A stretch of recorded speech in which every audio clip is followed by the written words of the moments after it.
Sounds like a securities dark pool. It could be. Maybe it's an SEC thing. Who knows? But what you're saying is it's money? But what I'm saying is money. And what happens if it's money? What happens if all of crypto is declared money? Taxation is affected, right? Which means no crypto taxes.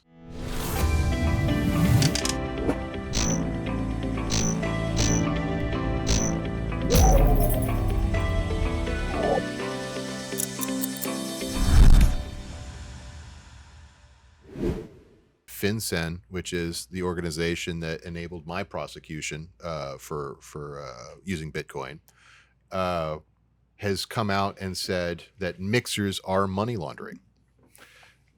Which means Bitcoin is money. Well, yeah.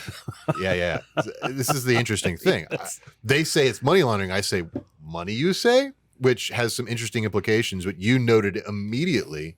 But just for those who don't know what a mixer is, it is a form of privacy to use a mixer. It is, whether or not we should be allowed to have that privacy is a matter of debate by intelligent people. But essentially you're saying I have one type of crypto that I want to exchange for another type of crypto, or it can be same to same, could be Ethereum to Ethereum or Bitcoin to Bitcoin. We're going to take I'm going to send it to you, Jim, but I don't want the world to know. So I'm going to take my $50 worth of Bitcoin. I'm going to put it in a giant container with $1 billion other worth of Bitcoin in there. And you're going to get somebody else's $50. Who knows who? So you can't track it on the ledger to see. Right. Exactly. It goes into the giant pot inside of a smart contract, and you get it from the other side. Sounds like a securities dark pool. It could be. Maybe it's an SEC thing. Who knows? But what you're saying is it's money? But what I'm saying is money. And what happens if it's money? What happens if all of crypto is declared money? Taxation is affected, right? Mm-hmm. Yeah, which means no crypto taxes. So, and wouldn't the Department of Treasury be the kind of agency that would be in charge of like determining what should be taxed and what shouldn't be taxed? Right? I mean, better than asking us. I mean, I'm just saying, like, I feel like they answered their own question. This feels pretty definitive. Like, I feel like there was a left hand. Yeah. And it was doing something. Yeah. And then there was another one on the right. We'll call it the right hand. Yeah. And they didn't know what they were doing. That's a good analogy. We should use that more. But I just came up with it. I don't know if you guys have ever heard that before. It definitely we should apply it to the government and large corporations. Wow, that's some real. So what you're That's two good ideas today. You're saying, I understand what you're saying, but the problem here is that the Department of Treasury is the same hand for both. Right? They're the ones that determine taxation, like what should be taxed by determining what is money. And they're also the one that's making these rules about what money laundering is. I imagine a guy sitting in an office watching Bloomberg or something, watching one of his subordinates or somebody come out and they're doing a report on it, and he's just putting his head in his hand.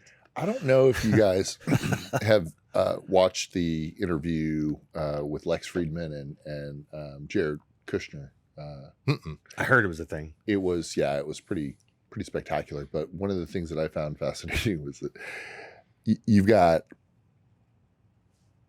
a time value, like a time premium. They've got 4 years to get stuff done.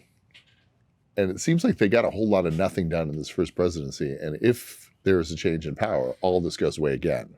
So I kind of feel like, what are they going to do in a year anyway? Right. They're just trying to throw things against the wall right now while they've got a moment. Yeah.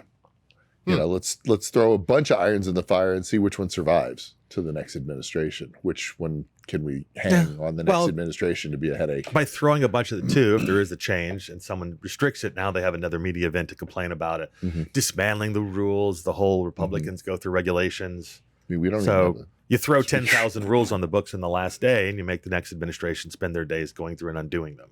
Mm-hmm. So, yeah, it's like executive orders really shouldn't have been used the way we've been using them. Huh. That's a 20-year-old argument. I think part of it might also be in response to the SEC appears to be losing its front in the Choke Point 2.0 war.